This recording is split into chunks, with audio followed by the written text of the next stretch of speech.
Friends, ఈరోజైతే morning మా బాబుదైతే స్నానం అయితే అయిపోయిందండి.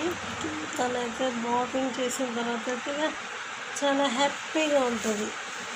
డ్రెస్ అయితే ఫుల్ డ్రెస్ వేసేద్దాం ఈరోజైతే. నైస్ పాపా, బాతింగ్ అయిపోయిందా?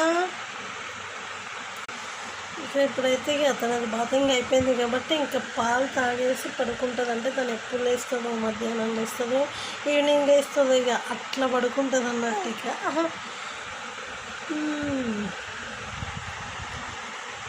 ఇక లేచిందంటే కీకలు పెడతా ఉంటుంది కదా రపటి. లేచి ఇక కీకలు పెడుతుంది, మళ్ళీ పాలు తాగేసి మళ్ళీ బజ్జి ఉంటుంది. నైస్ పాపా. మా పాప నచ్చితే తప్పకుండా లైక్ చేయండి, మా వీడియోలు సబ్స్క్రైబ్ తప్పకుండా చేసుకోండి, లైక్ కొట్టండి, గంట కొట్టండి. బాయ్ చెప్పండి.